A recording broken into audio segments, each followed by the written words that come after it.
Hi there, I'm Greg Gonerman with Laura Media Cellars, and probably wouldn't surprise you to learn, since I work in the wine business, that I participate in a number of different wine-related discussion groups and message boards online.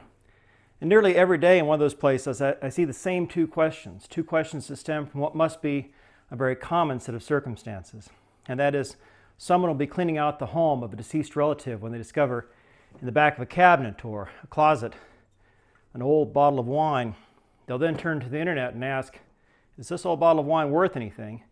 And is it still safe to drink? Maybe you found yourself in this situation. So I'm going to attempt to answer these questions. First, on the topic of value, is a decades-old bottle of wine pulled from a private collection worth anything? The short answer is no, it's not worth anything. Not more than a few dollars simply as a conversation piece. Here's the thing. For an old bottle of wine to have substantial value, more than a few dollars, it would first have to be a really remarkable wine, that is, a great vintage from a noted producer. But just as importantly as that, you need to be able to prove the provenance of the bottle. That is, does the label match the contents of the bottle, and was the wine stored in ideal cellar conditions since the day it was purchased? Now, even if your grandmother was collecting the very best vintages from Bordeaux and Burgundy and laying them down in her basement, you still have the problem of proving all of this because, after all, the person who was in the best position to vouch for the authenticity of the wine and the storage conditions is now deceased, right? So that's a bit of a challenge. It's not necessarily an insurmountable challenge. It's worth exploring if you do find an old bottle of wine. There are exceptions to every rule, but generally speaking, an old bottle of wine pulled from a private collection is not going to be worth anything. And let's be honest, most of the time, people are not finding the very best vintages from Bordeaux and Burgundy. They're finding a common mass-produced wine that didn't cost that much to start with, and it wasn't stored in the basement or the cellar. It was stored in a kitchen cabinet, which is far from an ideal place to store wine. Now, on the second question, is an old bottle still safe to drink? I can't speak to the safety of a bottle in your possession because I don't know the history of your bottle. After all, your bottle may have been discovered decades ago after it had already been emptied and then refilled by somebody else with rubbing alcohol and grape juice to make it into a more interesting conversation piece. Now, admittedly, that's unlikely, but it's not impossible, and for that reason I can't tell you that an old bottle of wine in your possession is still safe to drink. What I can tell you, though, is this. There are no known processes by which a wine that was safe to drink on the day it was bottled could then become unsafe to drink over time. That simply can't happen. So, when I shared this discussion topic with friends of mine, my dear friends Tom and Teresa Messier graciously offered me this bottle of 1981 Cabernet Sauvignon from Robert Mondavi Vineyards so that I could open it and sample it and share some thoughts with you about how wines age. And this is actually, by all accounts, 35 years ago. This was getting great reviews. It's a well-made, but not particularly exclusive Cabernet Sauvignon from California. Let's put 1981 in some historical context. It's a long time ago, before some of you were born, I think. Now, 1981 was the first year of the Reagan administration. It was the year in which we saw the first space shuttle launch. It was Columbia on STS-1. And for me personally, well, if I'm doing the math right, when these grapes were picked in 1981, I was starting 7th grade. Yeah, I'm old, I guess. 1981, though, was ominous. It was marked the start of what would become a massive outbreak of phylloxera in California. Phylloxera is a root louse. It's an insect that gloms onto the roots of grapevines and sucks the juices out of them. It's devastating for European grape varieties like Cabernet Sauvignon, Merlot, Chardonnay, Riesling, all those you're familiar with.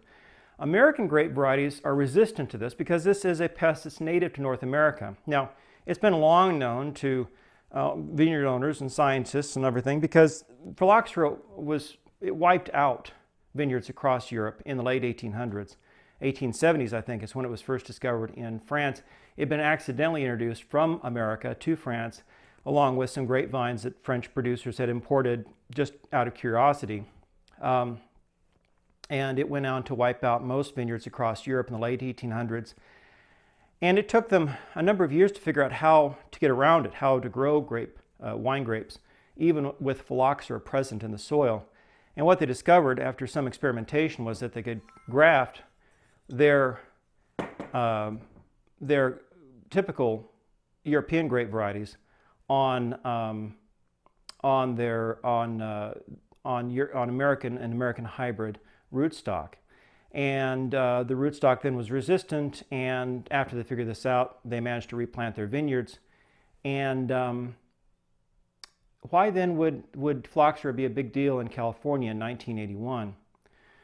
Well, the thing was, California producers grew to love a rootstock known as AXR1.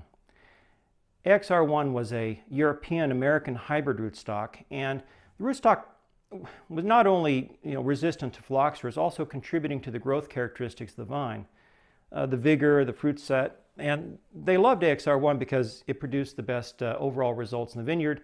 It was a great rootstock in every way except for the way that mattered most, and that is its resistance to phylloxera. So phylloxera went on through the 1980s to wipe out vineyards across Northern California, cost billions of dollars of damage to the industry. It caused them to replant their vineyards, lost production. It was hugely expensive, a big fiasco. Check on something here.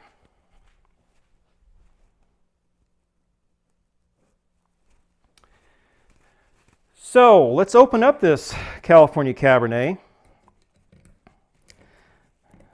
Now, although I have a corkscrew, we're actually going to open this with a so.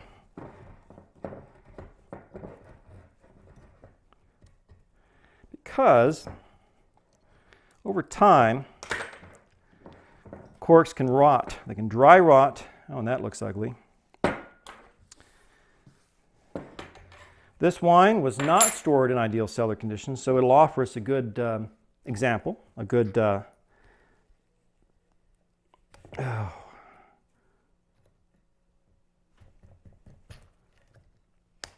You know what? Sometimes this happens. Despite my best attempts, it looks like we're going to end up with the cork in the bottle. This could end up being a bit of a fiasco.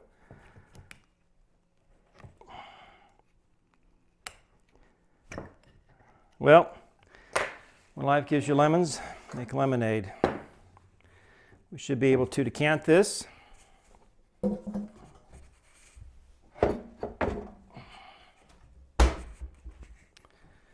And cork is completely harmless. People find it hugely unappealing when they find cork in their wine glass, but honestly, it's not a problem. Obviously, I need more practice with an osso. So, that is a very unappealing wine. Now, I said that there are no processes by which wine can become unsafe to drink over time. That's definitely true. But wine can certainly become unpalatable over time. In fact, it can become downright disgusting. So, in my experience, the most common problem, and what I'm getting with this, is it's heavily oxidized.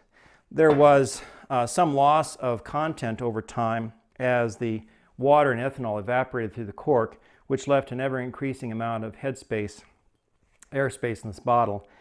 And that air interacted with the wine, oxidized it, and that process is accelerated when a wine is not stored in ideal cellar conditions. Oh yeah, that's well past its prime. Had this wine been stored in ideal cellar conditions, it might not be too bad. I do want to discuss in a later video what it takes in the wine to preserve it over time. There are natural preservatives, acidity, sugar, tannins, alcohol, but that's debatable. It depends on the circumstances, I guess. Oh yeah, this is heavily oxidized and not very pleasant at all.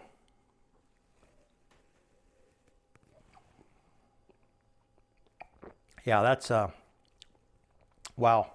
That's bad. That's just heavily oxidized. It has a sherry-like quality to it, and sherry can be quite pleasant. This is not pleasant at all, but it's a sacrifice I'm willing to make to share this with you. Yeah, I can tell this would have been a good wine had it been stored properly, had it been opened up maybe 20 or 30 years ago, but it's well past its prime. So this wine's oxidized. Other things that can happen, with a wine over time. It can matterize, it can cook. That is, if it's left in a hot car, even just for a few hours. It can turn to vinegar. In my experience, that's relatively uncommon, but it certainly can happen. So anyway, I hope you enjoyed the video. Hope you learned a few things. If you like this kind of content, let me know and I'll produce some more. Thanks.